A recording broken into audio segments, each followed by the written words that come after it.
Social media पर देहरादून के जॉलीग्रांट इलाके में होटल में युवती के साथ गैंगरेप और हत्या के मामले की खबर वायरल हो रही है, जिसका पूरा सच आज हम आपको बताने वाले हैं। पूरी घटना क्या है और पुलिस इस पर क्या एक्शन ले रही है, यह भी आपको बताएंगे। नमस्कार, आप देख रहे हैं उत्तराखंड टाइम और मैं हूं आपके साथ अनुरागनी चौहान।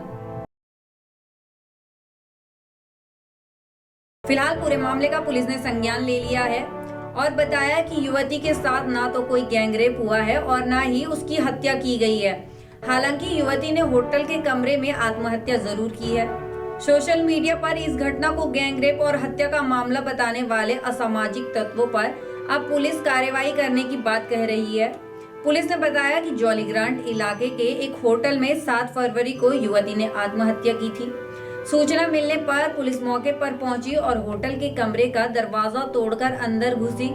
सूचना मिलने पर पुलिस मौके पर पहुंची और होटल के कमरे का दरवाजा तोड़कर अंदर घुसी, जहां उन्हें युवती की लाश मिली। पुलिस के मुताबिक होटल के मैनेजर ने बताया कि 6 फरवरी की रात को उनके होटल में एक युवक और युवती रुके थे। दोनों ने अपनी आईडियां भी दी थी। बाद में दोनों ने चेकआउट कर दिया था। आप अंदर रूम चेक करने गए? हर होटल का एक रूल होता है कि चेकआउट होने के बाद आप रूम चेक करने गए। का कोई सामान आपको लगा वहाँ पे कुछ सामान ऐसा छूटा हुआ कुछ भी नहीं, तो आपने से रूम पे क्यों जाने दिया? नहीं, रूम को मैं तो वॉशरूम आ रहा हूँ। अच्छा। रूम आ रहा हूँ तो उस तरह यहीं से वापस हुई? यहीं से वापस उसने ये भी बोला ना कि मेरा सामान छूट गया कुछ। तो जाके उसने दरवाजा लगा दिया, बाथरूम का दरवाजा। मैं यहाँ पे खड़ा था, मैंने कहा उसको वॉशरूम आया, वो बोल नहीं पा रही, शर्मा रही है मुझसे, बोल नहीं पा रही है, वो बंद हो गई। फिर मैंने कहा चलो वॉशरूम करने गई होगी। फिर मैं क्या उसके बाद फिर मैं नीचे आ गया थी। नीचे आया तो फिर मैं चाय वगैरह पी, यहाँ पे चाय वगैरह पी। फिर मैंने बाल कटाने गया, बाल कटा गया, नहाया। नहाने के बाद फिर तब ऊपर गया मैं। फिर मैंने देखा, फिर मैंने 1-2 बार किया तो आवाज नहीं आई कुछ। कल तो मैंने सोचा कि क्या पता नहा रही हूँ, आवाज पूछी। फिर मैंने किया, उसके बाद मैंने भाई को फोन किया। मैंने कहा भैया ऐसे स्पीकर लड़की को फोन किया तो उस लड़की के साथ था। मैंने कहा ऐसे, तो वो भी लड़का जा चुका था?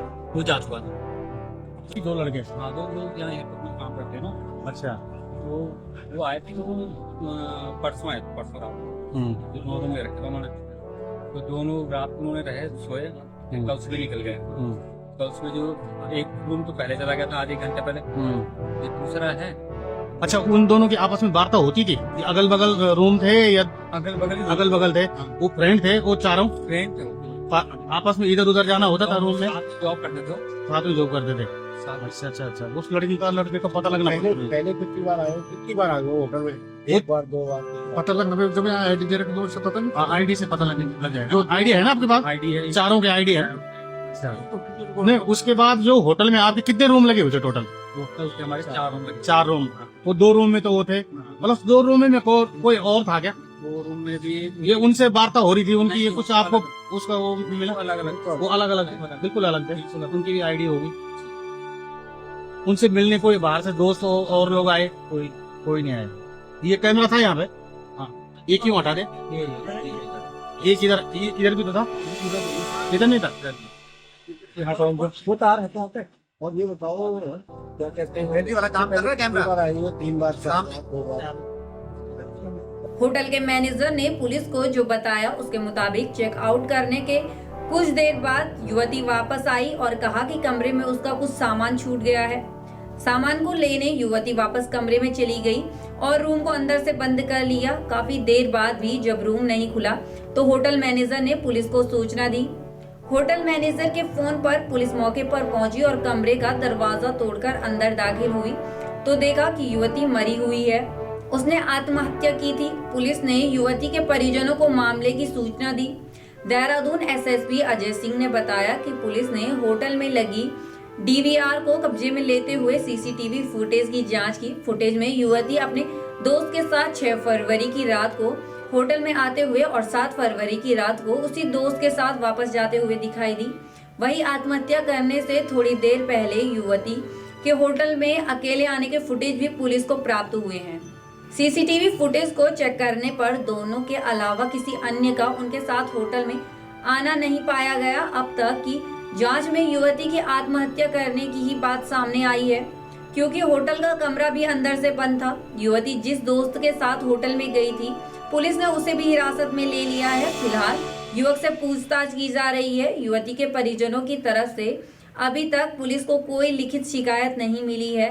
शिकायत मिलने के बाद अग्रिम कार्यवाही की जाएगी।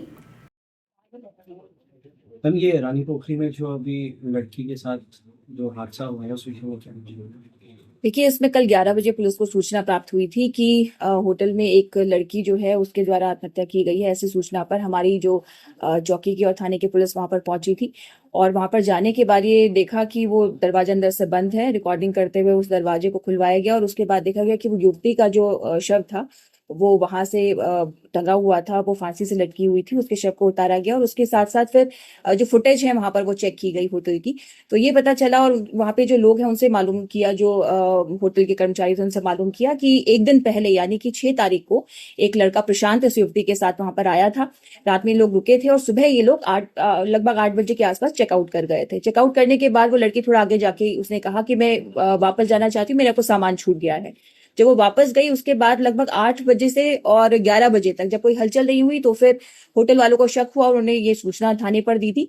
और इसमें जो प्रथम दृष्टया है ये आत्महत्या का मामला ही लग रहा है। इनके जो परिजन है उनसे भी बात हुई, इनके द्वारा इसकी तहरीर दी गई है जिसपे अभी कार्रवाई की जा रही है। साथ साथ जो होटल है उनके सभी कर्मचारियों से, वहां पर जो रुके हुए लोग थे उनसे भी पूछताछ की जा रही है और ये जो लड़का है इससे भी अभी पूछताछ जारी है। और मैं ये भी साथ में बताना चाहूंगी कि सोशल मीडिया पर कुछ भ्रामक खबरें कुछ लोगों के द्वारा फैलाई जा रही हैं जो पूरी तरह से सत्य नहीं है और उनके द्वारा ये जो खबरें फैलाई जा रही हैं इससे न केवल उनका परिवार आहत है बल्कि बाकी भी जो लोग हैं उन्हें गलत सूचना देना किसी भी तरह से ठीक प्रतीत नहीं होता। उनके खिलाफ भी हम कार्रवाई कर रहे हैं। देखिए, फिलहाल तो हम ये देख रहे हैं कि किस तरह से वो आईडी वगैरह लेते थे, क्या करते थे। अगर ऐसा कुछ भी पता चलता है कि वो गलत तरह से रुकवाते, प्रॉपर आईडी नहीं लेते थे या फिर सीसीटीवी फुटेज में कुछ चीजें हटाते थे, अगर ऐसे कुछ जानकारी में आती है तो उनके विरुद्ध भी कार्रवाई की जाएगी। प्रथम दृष्टया क्या लग रहा है कि सुसाइड में हुआ है?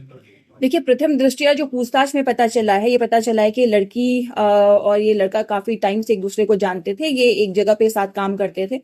उसके बाद फिर कुछ दिनों से इनकी शादी की बात ये युवती कर रही थी और जब ये होटल में रुके तो जैसे अभी तक पूछताछ में पता चला है इस लड़के ने शादी के लिए मना किया था और संभवतः ये रीजन हो सकता है। और बाकी हम एनालिसिस कर रहे हैं, बाकी इनकी जो बातचीत है चाहे सीडीआर के थ्रू चाहे फिर इनके जान पहचान वाले के थ्रू उनसे भी बातचीत की जा रही है और सही तथ्य प्रकाश में आ जाएंगे।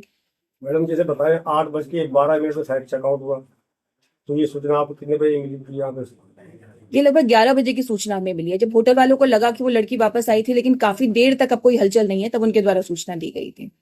जब ये होटल वालों को चाहिए था कि जब ये बोल गई मैं तो मेरा बैग अंदर छूट गया है, ये उस लड़के से उसने बोला, इस लड़के से कहा कि मेरा सामान छूट गया है, मैं वापस चली जाती हूँ।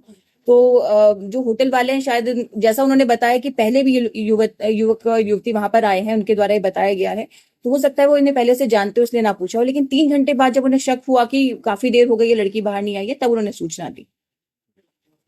मैम मतलब आप कह रहे हो कि 8:12 पे वो बाहर निकले थे और उसके बाद 10-15 मिनट में ही वो दोबारा अंदर गई है? हाँ, वो अकेले अंदर गई है दोबारा। 8:11 जो सीसीटीवी का टाइम दिखा। शिकायत मिलने के बाद अग्रिम कार्यवाही की जाएगी। वहीं सोशल मीडिया पर इस घटना को कुछ लोग गैंगरेप और हत्या का मामला बता रहे हैं जो सरासर गलत है। पुलिस को कह रहे हैं कि वो कमरे में अकेली गई थी अंदर। नहीं, हमको पूरा चाहिए। उस लोगों ने कैसे गलती कर दिया कि दरवाजा तोड़ दिया। पहले हमारा आदमी आनी चाहिए था उसके घर में। होटल में हमारा आदमी मौजूद होनी चाहिए। अचानक कोई अंदर है, दरवाजा नहीं खुल पा रहा है, तो ऐसे में पुलिस ही तो दरवाजा तोड़ेगी ना। कोई घटना घटने से बताना होगा। कुछ नहीं तोड़ा जिसका होटल में ठहरी। आप तो कहते हैं कि दरवाजा पुलिस ने नहीं तोड़ा? नहीं, पुलिस तो कह रही थी कि हम तो तब गया जब दरवाजा टूट गया। आपको इसमें किस बात पे शक हो रहा है कि जहाँ पर आप चाहते हो कि जांच हो, किस बात पे शक है? कुछ शक नहीं है, किसी का शक नहीं। हम किसी के झूठ क्यों बोलेंगे, किसी के गलत शक क्यों खाएंगे। हम तभी देखेंगे जब सारे हमको डिटेल चाहिए, सारे न्याय चाहिए हमारी लड़की को। अभी आप क्या मांग करते हो पुलिस से? पुलिस से हमको कुछ नहीं चाहिए, हमारी लड़की को न्याय चाहिए।